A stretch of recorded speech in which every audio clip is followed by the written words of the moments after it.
Hi guys, and welcome back to my YouTube channel, and today we are going to be turning ourselves into the Exorcist. I really don't have a reason on why I'm doing this. I kind of just am bored, and this is like my last bit of scar wax, and I just want to do something fun and easy, but also do a little bit of a paint job, and I feel like turning myself into an exercise person will be kind of fun. And I think while I do it, I'm going to watch The Exorcist, so I feel like that would be great little inspiration to do. But I'm just going to be doing the basic cuts on my face with the scar wax, and then we're going to be painting it just like her. So I'm very excited, and I've never actually seen The Exorcist. It's actually one of the few films that I have not seen because my mom is absolutely terrified of it, and like she's never really scared of horror movies ever. So it's something we never really watched in my household. So I'm going to be watching it to get a little more inspiration, and hopefully I like it enough to watch the sequel, because the sequel literally just came out like last year. So yeah, it should be on streaming, so it'd be a nice little project to do. Hopefully it doesn't take 2 movies. Let's get into it, and you already know it's going to be a voiceover, so here we go.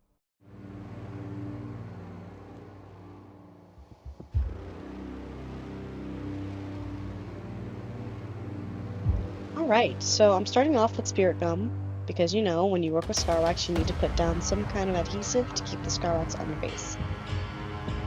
I'm looking at a reference pincer next to me, so I'm just trying to apply it in the places where she has all of the cuts on her face.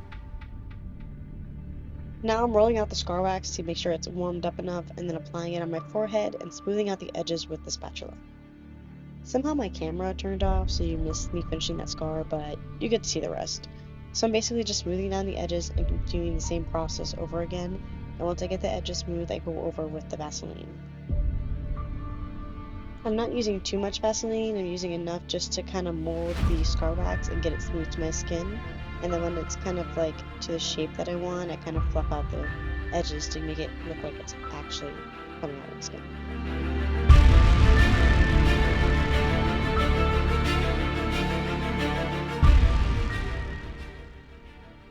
I was watching The Exorcist while I did this, and that movie was actually pretty scary. There was some stuff that had me like so shocked, and it was just crazy. Like, it was really good. It was a really good film, and I can see why it has like the hype, and I can see why my mom was so scared of it.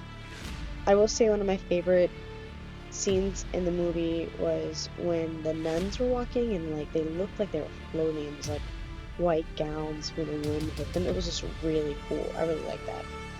Right here, I'm kind of putting in like a blob instead of the sharp line, because this is where she had that Y-shaped scar on her face.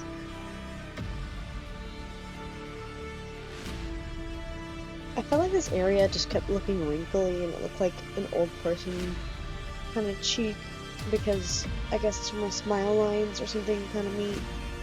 So it was kind of coming out rough, but I just had to persevere, and no matter how hard I try to smooth out those edges, I realize that it's not going to get smooth. Like, I tried so hard, and I just had to move on. I was like, you know what, I'm just gonna push my cheek out, I'm gonna try and smooth it out with my finger, and then I'm just gonna move on, because I don't want to spend an hour on this, because this already took like 2 hours, to be honest.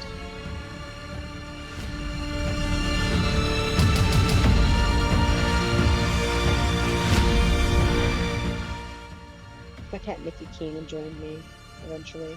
She's so cute. I moved on to the chin. There's like 2 places on her chin that was cut, so I didn't want to make my chin look like it was swollen or anything, or look like I was changing the shape of it, so I just tried to put some really thin layers of the scar wax. Again, the chin is like one of those places that really moves, so I felt like these pieces kept coming up. I think when I was finished, the chin pieces were the first thing to pop up as well.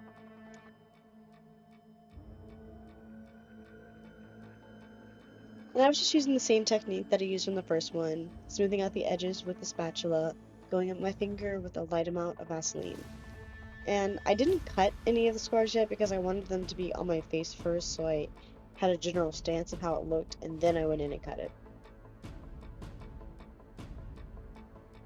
I also think the light medium brown is a great color match for me. It kind of actually looks like it could be a scar coming out of my skin. So that's something to keep in mind.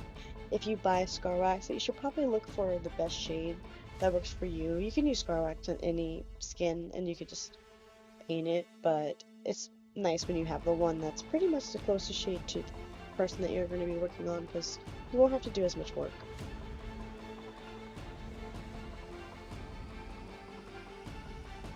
Again, I was watching The Exorcist, and this is probably like halfway through, and it was starting to get really good. I was like, oh my god, this girl's crazy. And then like the priest had like so much stuff going on. Like it was such a good film, and like I love watching old horror movies because they have such good storyline and stuff. And when you're watching, you're like, wow, this is an old movie.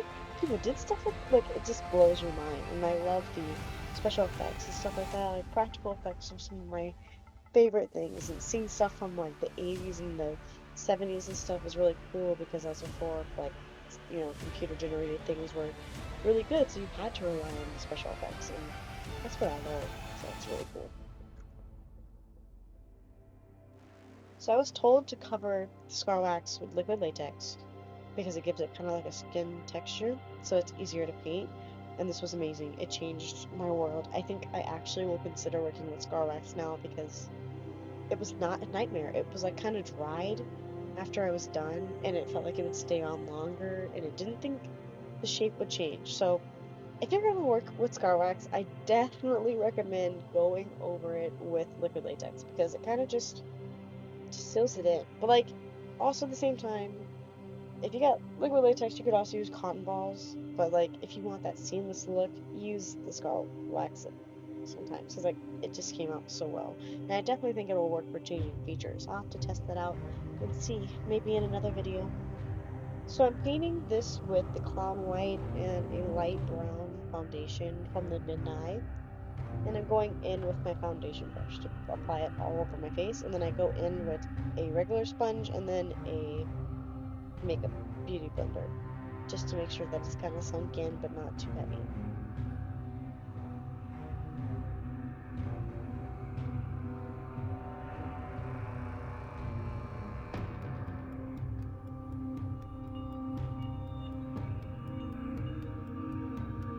And I wasn't doing this for like a shoot or anything, I was just doing this for this video, so I didn't go all the way down. But if I was to do this on a person for a movie or something, I would cover their ears, probably even more of the hairline, all the way down to their neck, maybe possibly their chest, depending on what the costume shows. And like I said earlier, that liquid latex helped out so much. That scar wax was not sticking to my sponges or my brushes. I could just like easily paint it, and it felt like it wasn't going to go anywhere. It was great. It even helped keep it on even more, so that was another bonus. I'm going in with this dark red from the Bruise Wheel palette, and I'm applying it on the inner corner in the lower part of my eye, the heaviest, and then blending that out. And then I go back over with my Clown White and the light brown mixture that I made to kind of make it blend out a little more. But I didn't like how light the other light looked, so I kind of go back in and make it look darker to match. Because the goal is to make the eyes look sunken in.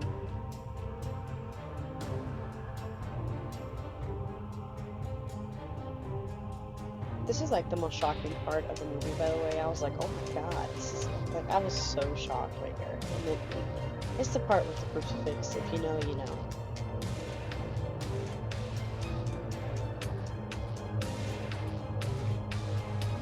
Then I kind of blended out those corners of my eyes just to make them look more sunken in as much as possible. After I was done with the eyes, I started to contour, so I did my frown lines. I'm going to do my lower part of my nostrils, the top of my forehead, and of course where my cheekbones are, to make them look sunken in and look like she's decomposing a little bit.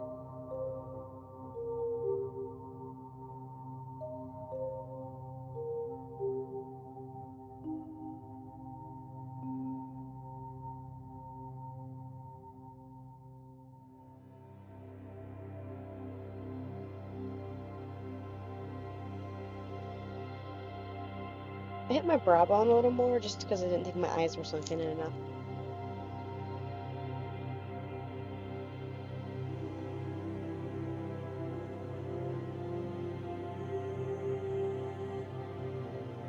To color the cuts, I used the Burn Wheel from Nye, and I used the bright red in there. And then I go back over with the dark red from the Bruise Wheel just to give it a little more depth.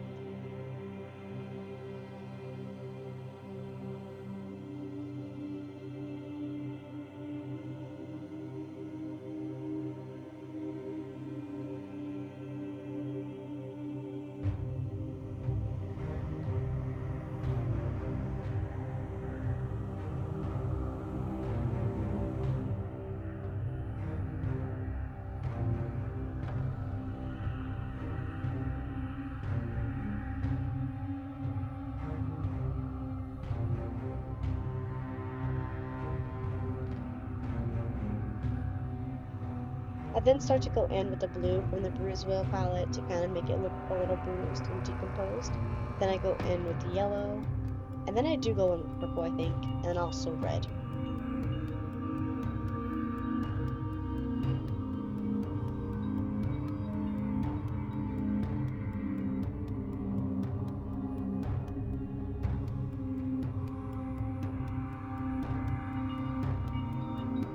I go in with the stipple sponge to kind of make it look a little more textured, and I just use the blue and the purple to kind of just make it look gross and look like the skin is decomposing.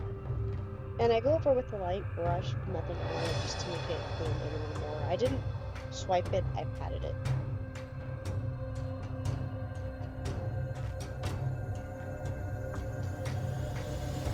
I was feeling pretty happy here because I was like, yeah, it looks pretty possessed or decomposing. It can definitely give zombie, but it does give the Exorcist as well, I feel like. My sister said it was a little too pink, so I think maybe I'll add a little bit of green to the base foundation color just to give it a little more of that Exorcist vibe if I were to do this look again. I felt like the cuts were kind of lacking in color, so I go back in with the bright red from the Burn Wheel.